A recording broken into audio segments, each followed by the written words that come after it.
नमस्कार, आप देख रहे हैं प्राइम न्यूज और मैं हूं आपके साथ आलोक शुक्ला। पूरे देश में कोरोना को लेकर हाहाकार की स्थिति है और इस समय अगर सबसे अच्छा और कारगर उपाय कुछ है तो वो है सही और सटीक जानकारी।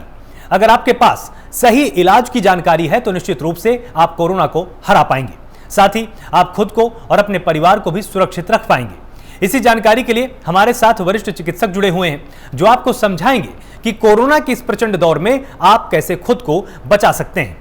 साथ ही ब्लैक फंगस को लेकर भी जो तमाम सवाल आपके जहन में हैं उनके जवाब भी आपको यहां पर मिलने वाले हैं। तो तमाम मेहमान हमारे साथ जुड़े होंगे, आपको मैं एक बार पहले उनसे रूबरू करा देता हूं। डॉक्टर राहुल भार्गव, निदेशक फोर्टिस हॉस्पिटल के हैं, ये भी हमारे साथ थोड़ी देर में जुड़ेंगे। डॉक्टर प्रांजल अग्रवाल हैं, एग्जीक्यूटिव IMA के हैं, ये भी हमारे साथ जुड़ने वाले हैं। और साथ ही डॉक्टर आदर्श त्रिपाठी होंगे, जनरल फिजिशियन हैं। इन सब से हम समझने की कोशिश करेंगे कि आखिर कोरोना को लेकर जिस तरह से इमरजेंसी के हालात पूरे देश में बने हुए हैं, उस वक्त आपको घर में रहकर किस तरह की सावधानियां बरतनी है। अगर आप बाजार जाते हैं तो आपको किस तरह की सावधानियां बरतनी है, और अगर आप किसी सामान्य बीमारी से ग्रसित होते हैं तो उस वक्त आपको लक्षणों के आधार पर कैसे ये विभेद करना है कि ये कोरोना का संक्रमण हो सकता है या आप सामान्य रूप से किसी अन्य बीमारी से संक्रमित हैं।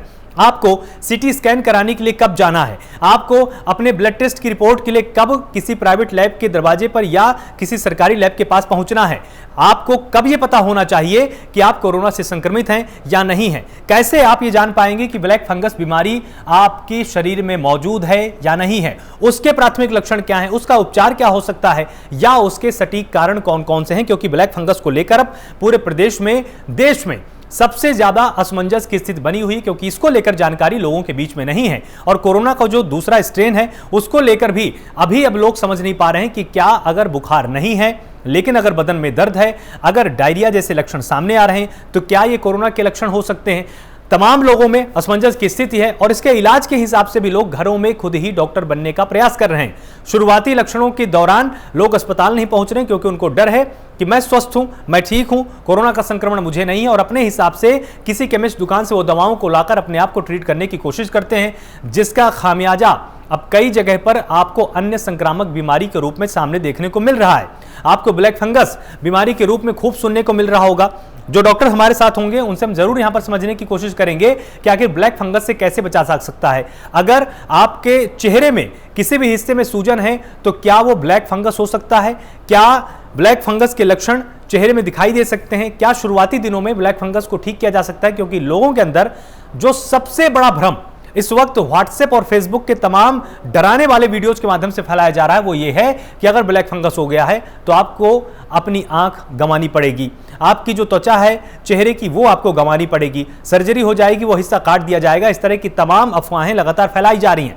लेकिन डॉक्टर्स का यह मानना है कि ब्लैक फंगस को अगर शुरुआती दिनों में आप ट्रेस कर लेते हैं तो उसको अच्छे से ट्रीट किया जा सकता है। और इसीलिए आज प्राइम न्यूज पूरी कोशिश करेगा कि आपको ब्लैक फंगस से लेकर कोरोना के दूसरे स्ट्रेन से लेकर जो भी संभावित इलाज है, जो भी संभावित यहां पर तुरंत ट्रीटमेंट शुरू किया जाना चाहिए, उसकी पूरी जानकारी हम आपको उपलब्ध कराएंगे। यहां पर डॉक्टर्स से आप समझ पाएंगे कि आखिर किस तरह से कोरोना को प्रारंभिक चरण पे अगर आप समझ जाते हैं तो उसको बहुत ही आसानी से आप घर में रहकर, घर में आइसोलेट होकर, घर में क्वारंटीन होकर आप उससे जीत सकते हैं। घबराने की कोई ज़रूरत नहीं है। जब इमरजेंसी हालात होते हैं आपको तभी अस्पताल में जाने की ज़रूरत है, तभी आपको ऑक्सीजन की ज़्यादा ज़रूरत है। लेकिन अगर आप सही समय में अस्पताल पहुंच जाते हैं तो कोई ऐसी आपाधापी नहीं है, कोई ऐसी मारामारी नहीं होने वाली है जिससे कि आपको ऑक्सीजन का सिलेंडर चाहिए ही चाहिए। रेमडेसिविर इंजेक्शन के पीछे भागने की आपको जरूरत नहीं पड़ेगी। प्लाज्मा को लेकर भी जो लगातार परिस्थितियां गंभीर हैं उस पर भी आपको जाने की जरूरत नहीं है। दो मेहमान हमारे साथ जुड़ चुके हैं। डॉक्टर राहुल भार्गव, निदेशक फोर्टिस हॉस्पिटल, हमारे साथ जुड़े हुए हैं। आपका बहुत बहुत स्वागत है प्राइम न्यूज पर। और साथ ही आपको बताएं डॉक्टर प्रांजल अग्रवाल, एग्जीक्यूटिव हैं IMA के, वो भी हमारे साथ जुड़े हुए हैं। आप दोनों का बहुत बहुत स्वागत है। तो सबसे पहले डॉक्टर राहुल भार्गव, आपके पास आते हैं। आपने काफी सेवाएं अपनी फोर्टिस हॉस्पिटल में दी हैं। जो सबसे बड़ा प्रश्न लोगों के मन में है वो ये है कि जो लक्षण है कोरोना के दूसरे स्ट्रेन के वो बदल चुके हैं। पहले जुकाम, खांसी, बुखार इस तरह के सामान्य लक्षण थे, लेकिन अब लोगों के अंदर डायरिया जैसे लक्षण हैं जिसको अक्सर वो टाइफाइड समझ रहे हैं। हल्का बुखार होता है और लोग तुरंत जांच कराने के लिए भाग रहे हैं, या किसी केमिस्ट के पास जाकर जो सामान्य दवाएं चलती हैं जैसे ऑर्निडाजोल हो गया, इस तरह की दवाओं को लेकर वो घर में ठीक होने की कोशिश करते हैं। ये कितना घातक है, अगर आप एक बार हमारे दर्शकों को समझा पाएंगे तो निश्चित रूप से काफी आसानी रहेगी पूरे प्रदेशवासियों के लिए। देखिए, ये बात समझना सबसे ज्यादा आवश्यक है। इस कोरोना काल में या आगे आने वाले काल में टेस्टिंग कराने से कोई फर्क नहीं पड़ता। टेस्टिंग कराने से कोई भी सिम्टम हो, मैं आपको सिम्टम बता देता हूं, और अगली बार हो सकता है सिम्टम चेंज हो जाए, बच्चों में चेंज हो जाए, पर टेस्ट जरूर कराना है।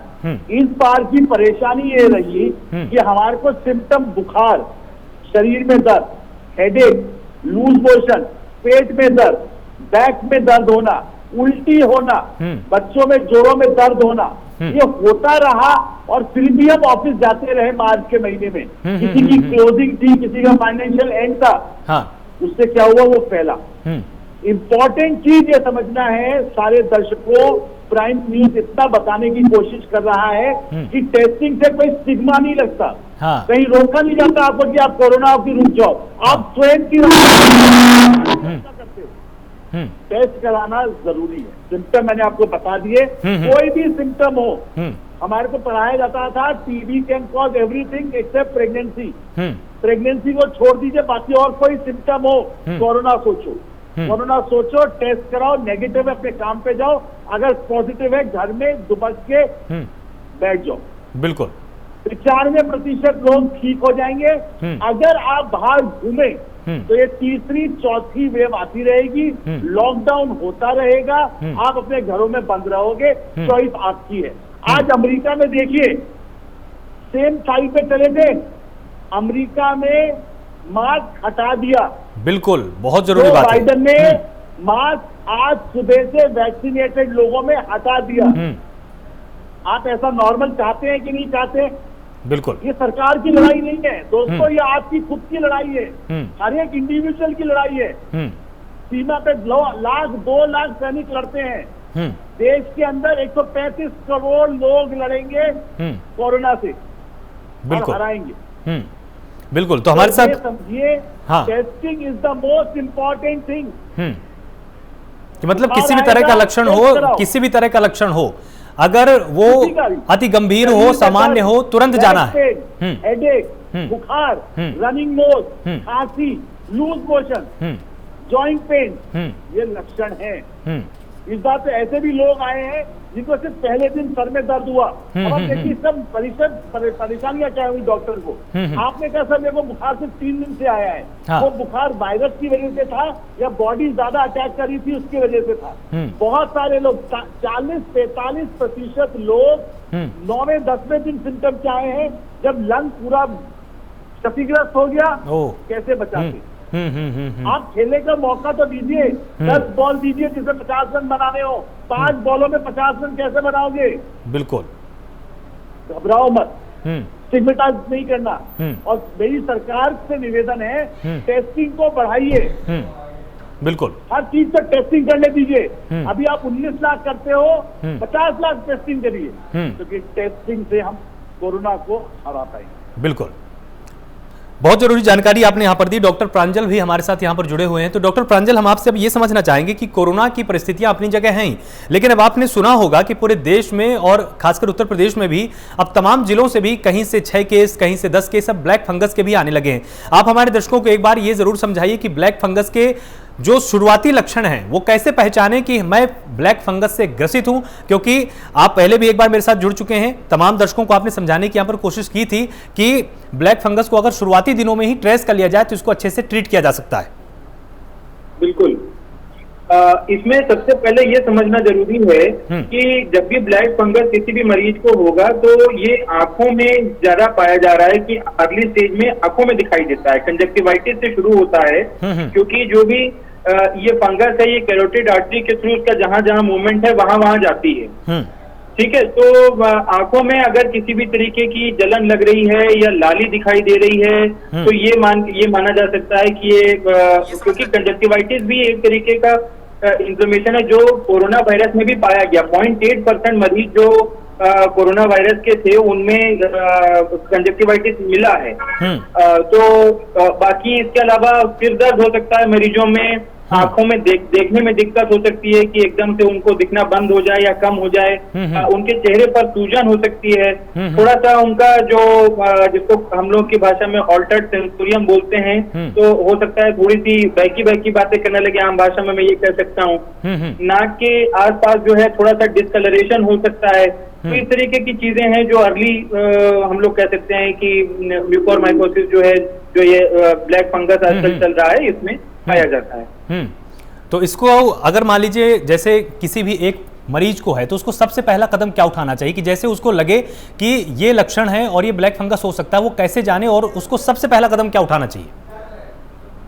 सर, पहली चीज, इसको बहुत ज्यादा स्टिग्मेटाइज करने की आवश्यकता नहीं है। जितना ब्लैक फंगस हो रहा है कि ब्लैक फंगस, सबसे पहले ये मानने की आवश्यकता है कि किसको होता है। जितने ऐसे मरीज हैं जो काफी एजिड हैं, जिनमें ऑलरेडी कोमॉर्बिडिटीज हैं, जिनका इम्यून सिस्टम काफी कमजोर है, जिनकी अनकंट्रोल्ड डायबिटीज है, जो ऑलरेडी मतलब इंटीरियर में जितने भी गांव हैं सब जगह जो मरीज ट्रीटमेंट हो रहा है, जिनको पता भी नहीं है कि उनको डायबिटीज है, उनका ट्रीटमेंट सीधा स्टेरॉइड से हो रहा है। स्टेरॉइड अपने आप में भी शुगर काफी बढ़ाते हैं। ठीक। तो ऐसे मरीजों में ही जो है केस बिगड़ने के बाद जो है हम ये कह सकते हैं कि ब्लैक फंगस देखने को मिल सकता है। लेकिन सामान्य अगर आप सोचें कि हर कोरोना मरीज में हम लोगों को ब्लैक फंगस देखने को मिलेगा, तो ऐसा अभी तक कोई सामने नहीं आया। बिल्कुल, तो यहाँ पर घबराने की बात नहीं है। डॉक्टर आदर्श त्रिपाठी भी हमारे साथ जुड़ चुके हैं, बहुत बहुत स्वागत है आपका प्राइम न्यूज पर। डॉक्टर आदर्श, हम यहाँ पर आपसे ये भी समझना चाहेंगे कि देखिए कोरोना की बीमारी अपनी जगह है ही, साथ ही ब्लैक फंगस को भी लेकर यहाँ पर डॉक्टर प्रांजल ने बिल्कुल स्थिति स्पष्ट कर दी है। लेकिन जो सामान्य बीमारियां हैं, जो कि पहले लोग ओपीडी में जाते थे लेकिन अब वो अस्पतालों में नहीं जा पा रहे हैं, अगर सामान्य बीमारी होती है तो इस वक्त उनको किस तरह का कदम उठाने की जरूरत है? क्या सिर्फ केमिस्ट के पास जाकर ही उनको दवाएं ले लेनी चाहिए, या आसपास जो भी एक सामान्य डॉक्टर है उसके पास जाएं और बिना किसी भय के वहां से दवा प्राप्त करें? जो सामान्य मरीज हैं उनको यहां पर किस तरह के कदम उठाने चाहिए? जी सर, आपने बहुत सही क्वेश्चन पूछा। मैं बताना चाहूंगा, देखिए कि एक्चुअली क्या है, इस समय कोरोना का इतना ज्यादा भयंकर प्रकोप है कि बहुत से डॉक्टरों ने अपनी पर्सनल ओपीडी भी बंद कर दी गई है, और जो गवर्नमेंट की तरफ से जो ओपीडी कराई जा रही थी उनमें भी काफी हद तक जो है इस समय रोक लगा दी गई है, क्योंकि वो कह रहे हैं पहले कोरोना की जांच लेके आइए, उसके बाद आपकी ओपीडी की जाएगी। तो इस वजह से हमारा कहना यह है कि जैसे अगर आपको किसी को जनरल प्रॉब्लम होती है, बुखार जुकाम, ये इनको छोड़ के अगर ऐसा कुछ सिम्टम लगते हैं तो उस केस में तो उसको जांच करानी चाहिए कि हमारे कोई कोरोना के लक्षण या कुछ ऐसा तो नहीं है। लेकिन और अगर सामान्य कोई दर्द हो रहा है, सर में दर्द हो रहा है, पैरों में दर्द हो रहा है, या सामान्य टाइप की हो रही है, तो जो केमिस्ट होते हैं वो थोड़ा बहुत तो इतना नॉलेज रखते ही हैं, क्योंकि वो इतने सालों का अनुभव होता है, उनके साथ जुड़ा होता है। लेकिन अगर कोई ज्यादा प्रॉब्लम है तो उसको जो है बिना जो है किसी जो है डॉक्टर के प्रिस्क्रिप्शन के नहीं लेना है, क्योंकि वो कोई ना कोई जो है दिक्कत कर सकता है। किस मात्रा में लेना है, क्या लेना है, वो डॉक्टर ही बता सकता है। बिल्कुल। तो यहाँ पर हमारे साथ डॉक्टर राहुल भार्गव भी जुड़े हुए हैं। डॉक्टर राहुल भार्गव, देखिए जब कोरोना का पेशेंट अस्पताल जाता है तब की परिस्थितियां लगभग सबको समझ में आती हैं, लेकिन कोरोना से ठीक होने के बाद सिर्फ और सिर्फ ब्लैक फंगस अब इकलौता ऐसा जो इसका पोस्ट सिम्टम नहीं है, बहुत सारी ऐसी और भी है कि जैसे किसी को कार्डियक अरेस्ट हो रहा है, किसी को ज्वाइंट पेन लगातार बना हुआ है, किसी का स्मेल टेस्ट लगातार आ ही नहीं रहा है कि उसको 5-6 महीने हो चुके हैं या उसको 1-2 महीने हो चुके हैं, उसको स्मेल टेस्ट आया ही नहीं उसके बाद। तो इस तरह में मरीजों को कैसी सावधानी रखनी, क्योंकि कार्डियक अरेस्ट की शिकायतें भी काफी आ रही हैं।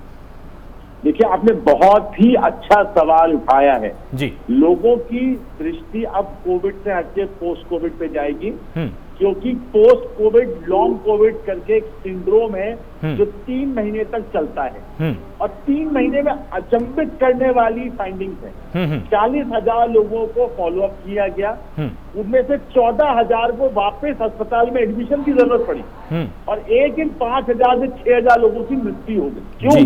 क्योंकि इनके लंग्स में डैमेज था। जो मॉडरेट टू सीवियर वैरायटी के लोग थे, इनमें फटीग, थकान, गुस्सा, चिड़चिड़ापन, लंग्स में ऑक्सीजन में सांस लेने में परेशानी, थकान, सुबह उठ के अत्यधिक थकान, दिमाग से भूल जाना, मेमोरी लॉस, इसके साथ कार्डियक अरेस्ट की प्रॉब्लम, उसके बाद डायबिटीज, जो स्टेरॉइड दी गई उसे डायबिटीज हो गई। 40% लोग वापस कभी नॉर्मल नहीं आए। इसके साथ में मांसपेशियों की कमजोरी, तो 3-3, 6-6 महीने तक लोगों को रिहैबिलिटेशन लग रहा है। इसीलिए जो भी लोग कोविड देख रहे हैं, कोविड एक्सटेंडेड कोविड देखना उनके लिए जरूरी है, क्योंकि 3 महीने तक इन लोगों को कॉल करके पूछना आवश्यक है ये कैसे हैं।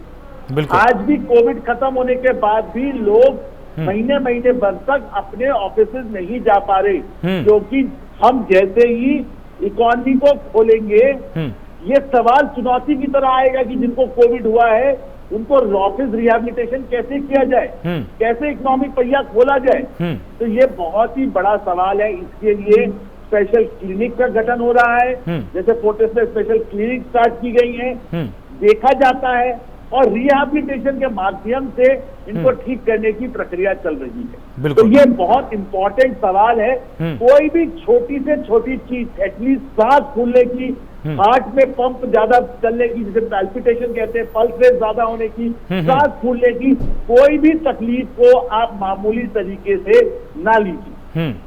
बहुत जरूरी ये बात आपने बोली। और इसी तरह की कुछ शिकायतें उन लोगों को भी सामने आ रही हैं जो कि वैक्सीन लगवा रहे हैं, उनको भी इसी तरह से लग रहा है कि हमारा बीपी ज्यादा हाई हो गया है, हमारे हार्ट की जो रफ्तार है वो बहुत तेज हो चुकी है कि जहां 70 से 72 होनी चाहिए पर मिनट के हिसाब से वो 80-85 तक पहुंच जा रही है। क्या ऐसे लोगों को भी इन चीजों को गंभीरता से लेने की जरूरत है? बिल्कुल। देखिए, जैसे जैसे ऑक्सीजन की मात्रा कम होती है शरीर में, हार्ट को तेजी से पंप करना पड़ता है। बिल्कुल, हार्ट तेजी से पंप करता है, हार्ट में मसल कमजोर पड़ती है और हार्ट अटैक होता है। तो ये बहुत बड़ी बात है कि कोविड सिर्फ लंग पे अटैक करके नहीं जा रहा, वो पूरे शरीर पे अपना इफेक्ट छोड़ के जा रहा है और मानसिक संतुलन लोगों का बिगड़ रहा है। मेमोरी लॉस है, चिड़चिड़ापन है, गुस्सा है, डिप्रेशन है, अपने लोगों के जाने का, परिजनों के जाने का दुख है। बिल्कुल। तो कहने का मतलब ये है कि अपने को एक लॉन्ग टर्म स्ट्रैटेजी चाहिए जिसमें हम लोगों को वापस ला पाए। जी, तो इसके लिए सुझाव आपका क्या है कि जैसे मान लीजिए कोई कोविड का पेशेंट घर आता है तो उसको कितने दिनों तक अपने आप को मॉनिटर करना चाहिए, किस तरह का उसका डाइट प्लान होना चाहिए? आपको 3 महीने तक मॉनिटर करना है। हर हफ्ते हमारे अस्पताल से, डॉक्टरों से कॉल होती है कि मरीज कैसा है, एक चेकलिस्ट दी गई है, fatigue, weakness, pulse, saturation, chest pain, इस टाइप की चेकलिस्ट है जिसे पेशेंट को ठीक करना है। अगर पता चलता है कि हमें परेशानी है तो अब उसको जल्द से जल्द बुला के अस्पताल में इलाज करते हैं, दवाइयों के माध्यम से, टेस्टिंग के माध्यम से, बस छोड़ना नहीं है। बिल्कुल। ये मत सोचिए कि कोरोना का पेशेंट घर चला गया वेंटिलेटर से तो हमने बहुत बड़ा तीर मार लिया। लड़ाई लंबी है, पिक्चर अभी बाकी है। बिल्कुल बिल्कुल, बहुत जरूरी बात आपने बोली। क्योंकि उनकी वैक्सीनेशन है, उनका रिहैबिलिटेशन है, उनका साइकोलॉजिकल असेसमेंट है, उनका फूड का असेसमेंट है, उनका एक्सरसाइज का रिहैबिलिटेशन है। इस समय में योगा आपका बहुत काम आएगा जी। जो प्राणायाम है, इस समय योगा आचार्यों से मेरी निवेदन है वो आगे बढ़ के लंग की एक्सरसाइज देश को सिखाएं। बिल्कुल, क्योंकि उसकी सबसे ज्यादा आवश्यक जी। डॉक्टर प्रांजल हमारे साथ जुड़े हैं। डॉक्टर प्रांजल, एक सवाल बहुत ही जरूरी है और वो ये है कि मान लीजिए कोई कोविड का पेशेंट ठीक होता है, आरटीपीसीआर की उसकी रिपोर्ट जैसे ही नेगेटिव आती है वो सबसे पहला काम क्या करता है? तुरंत ऑफिस जाना शुरू करता है। ये कितना सही है? और दूसरा, वो एक्सरसाइज पर ज्यादा फोकस करने लगता है कि जैसे उसने रनिंग स्टार्ट कर दी और रनिंग मास्क लगाकर स्टार्ट कर रहा है, साइकिलिंग भी कर रहा है तो उसने मास्क पहन रखा है, ये जानते हुए भी कि अभी उसके लंग्स वीक हैं, अभी उसको कार्बन डाइऑक्साइड ज्यादा कंज्यूम नहीं करनी है, मतलब उसको ऑक्सीजन ज्यादा चाहिए। लेकिन जिस तरह की एक्सरसाइजेज हैं कि मास्क लगाकर जैसे रनिंग कर रहे हैं, हम साइकिलिंग कर रहे हैं, तो कार्बन डाइऑक्साइड हमारे ब्लड में और ज्यादा बढ़ती चली जाती है। लोगों को अगर आप एक बार यहां पर समझा देंगे कि इस तरह की एक्सरसाइज घातक है और मास्क लगाकर एक्सरसाइज तो बिल्कुल नहीं करनी, तो शायद बहुत सारे प्रदेशवासी वैसे ही सुरक्षित रहेंगे। देखिए, पहला आपका सवाल का पॉइंट था कि जो लोग कोरोना से ठीक हो गए हैं वो अगले दिन से ऑफिस जाना शुरू कर दे रहे हैं। तो इस पर सबसे इम्पोर्टेंट ये है कि 2 प्रोटोकॉल हैं। एक, अगर आपने अपना कोविड नेगेटिव का टेस्ट नहीं कराया है, तो मतलब आपने दोबारा रिपीट टेस्ट नहीं कराया है देखने के लिए कि आप अभी भी नेगेटिव हुए कि नहीं हुए हैं, तो ये माना जाता है कि जिस दिन आपको कोई भी सिम्टम आना बंद हो गए, बुखार आना बंद हो गया, टेस्ट स्मेल सब आने लग गए, सब चीजें आपकी नॉर्मल हो गई, वहां से 10 दिन तक आपको क्वारंटाइन रहना फिर भी आवश्यक है। अगर हम बात करें कि आपने अपने कोविड रिपोर्ट करा लिया और आप नेगेटिव गए, तो भी रिकमेंडेड है डॉक्टर्स की तरफ से कि आपको 1 हफ्ते तक कम से कम अभी और क्वारंटाइन में रहना है। अब दूसरा पोर्शन आपका ये था सवाल का कि जो हैवी एक्सरसाइजेज लोग करने लग रहे हैं कि वॉकिंग है, जॉगिंग है, या कुछ भी मतलब जिससे उनको हफनी आ सकती है, कुछ आ सकती है, उन सभी लोगों को आपके चैनल के माध्यम से हम ये बताना चाहेंगे कि अगर आप कोरोना से जीत ले रहे हैं तो आप ये मान के चलें कि आपको एक पुनर्जन्म मिला है, और पुनर्जन्म में आपको उसको ठीक से संभाल के रखना होगा। क्योंकि अर्लियर, जैसे अभी डॉक्टर राहुल भार्गव सर ने बताया बहुत अच्छा कि 3 महीने तक मॉनिटरिंग की आवश्यकता है। बिल्कुल। तो 3 महीने तक अगले पेशेंट को भी जब वो नेगेटिव हो जाए, ये मान के चलना है कि उनका बॉडी का जितना भी रेस्पिरेटरी सिस्टम है, उसके साथ साथ बाकी वो सारे सिस्टम जो उससे जुड़े हुए थे वो सब बहुत डेलिकेट हैं, उसको उनको संभाल के इस्तेमाल करना है ताकि कहीं ऐसा ना हो कि वो किसी दूसरी समस्या में फंस जाए। बिल्कुल जी। तो बहुत सारे मरीज ये करते हैं कि बहुत हैवी एक्सरसाइजेज जब कोई शुरू कर दिया तो उन सभी को ये करना चाहिए कि पहले धीरे धीरे शुरू करें। जैसे योगा है, सबसे बड़ी जो एक यहाँ पर मैंने बात देखी डॉक्टर प्रांजल की, लोग मास्क लगाकर एक्सरसाइज कर रहे हैं, कि बाहर साइकिलिंग कर रहे हैं तो उन्होंने मास्क पहन के रखा है, ये जानते हुए भी कि ऑक्सीजन की इस वक्त बहुत ही तेजी के साथ जरूरत लंग्स को पड़ने वाली है, लेकिन फिर भी मास्क है तो कार्बन डाइऑक्साइड उनकी बॉडी में और ज्यादा घुलती जाएगी ब्लड में। इस चीज के घातक दुष्परिणामों को वो समझ भी नहीं पाते हैं। सर, डॉक्टर तो हमेशा साइकिलिंग को ही मना करेंगे, मास्क तो मरीज को लगाना आजकल आवश्यक है, क्योंकि वो जैसे ही बाहर निकलेंगे या तो वो दूसरा इन्फेक्शन पकड़ भी सकते हैं या अपना वाला स्प्रेड भी कर सकते हैं। बिल्कुल। और लेकिन अभी फिलहाल रिकमेंडेशन ये है कि जब आप कोविड से रिकवर हुए हैं तो आप धीरे धीरे, पहले आप 15-20 दिन नॉर्मल बिल्कुल सांस की, जैसे प्राणायाम हो गया, योगा में हल्के हल्के स्टेप जो आप घर पे बैठ के आराम से कर सकते हैं जिससे आपको हफनी भी ना आए, सांस भी ना फूले, ऐसे काम करें। इसके बाद आप धीरे धीरे जैसे वॉक करना है या कुछ और, आप अगर घर में ट्रेडमिल वगैरह है तो उसको कम स्पीड पर थोड़ी देर के लिए इस्तेमाल करना है, ये सब कर सकते हैं। और ग्रेजुअली इसको जैसे जैसे आपकी बॉडी की क्षमता बढ़ती चली जाए, लंग की क्षमता बढ़ती चली जाए, तब आपको करना चाहिए कि आप 2.5 महीने 3 महीने बाद जाकर हैवी एक्सरसाइज जैसे कोई जिमिंग वगैरह कुछ करते हो तो आप उस पर पहुंचे। बिल्कुल। बहुत अर्ली स्टेज में किसी भी तरीके की लापरवाही घातक साबित हो सकती है। बिल्कुल बिल्कुल। डॉक्टर आदर्श, यहाँ पर हम आपसे एक चीज जरूर समझना चाहेंगे कि जो स्वस्थ लोग हैं, जो घरों में हैं, उनको किस तरह का अपना डाइट प्लान रखना चाहिए ताकि कोरोना के अगर वो संपर्क में आसपास कहीं से हल्का फुल्का आते भी हैं तो आइसोलेशन में जाकर भी वो अपने आप को बहुत जल्दी रिकवर कर पाएं, क्योंकि डाइट इकलौता इसमें जो एक इसका मूल मंत्र है कि अगर डाइट अगर आपकी बैलेंस्ड है तो निश्चित रूप से आपकी रिकवरी का जो रेट है वो बहुत ही हाई होता है। जी, मैं बताना चाहूंगा, एक चीज देखने को मिल रही है, बहुत से लोग ऐसे हैं जो कोरोना जिनको हुआ और उसके बाद भी उससे रिकवरी हो गई। उसके पीछे सिर्फ एक रीजन ये रहा कि उनकी बॉडी की इम्यूनिटी इतनी ज्यादा स्ट्रांग थी कि उसका ज्यादा असर नहीं हुआ और वो थोड़ी सी मेडिसिन लिया और उसके द्वारा वो रिकवर हो गए। तो ये जो हमारे बॉडी की आप जो बता रहे हैं कि क्या डाइट का इस्तेमाल करना चाहिए, अगर हम अच्छी डाइट और बढ़िया अच्छे तरीके से इस्तेमाल करते हैं तो उससे जो है हमारी बॉडी की इम्यूनिटी डेवलप होती है, और इम्यूनिटी डेवलप जो है वो एक दिन में नहीं होती है, ये धीरे धीरे जो है हमारे अंदर बॉडी में आती है। और जब हम अच्छा स्वस्थ भोजन लेंगे, अच्छी चीजें लेंगे, हरी सब्जियों का इस्तेमाल करेंगे, विटामिन का इस्तेमाल करेंगे, नींबू का इस्तेमाल करेंगे, सलाद का जो है, सैलेड का जो है ज्यादा इस्तेमाल करना है हमें जो है, और हमें जो है कुछ ऐसी चीजें जो हमारे शरीर के लिए बादी हो, हानिकारक हो, उनका इस्तेमाल नहीं करना है। जैसे उड़द की दाल को बहुत ज्यादा इस्तेमाल नहीं करना है, चावल का कम इस्तेमाल करना है, ठंडी चीजों का इस्तेमाल नहीं करना है, और हमें जो है प्रॉपरली जो है जैसे सुबह उठते हैं गर्म पानी पीना है 1 गिलास जो है, उसके बाद जो हल्का सा नाश्ता लेना है, उसके बाद दोपहर में लंच लेना है, लंच लेने के बाद में फिर जो हम नाश्ता पानी लेते हैं उसको, और खाना जो है थोड़ा सा पहले लेके और उसके बाद टहलना है, और जो एक्सरसाइज है उसको हम प्रॉपरली थोड़ा सा घर में ही एक्सरसाइज को मेंटेन रखना है। तो जो लोग अपनी डाइट पे और अपने खाने पीने पे नियंत्रण रखेंगे और अच्छे से उसको करेंगे तो उनके अंदर जो है बॉडी बिल्ड रहेगी और उसको रिकवरी करने में कोई बहुत ज्यादा दिक्कत नहीं होगी। बिल्कुल।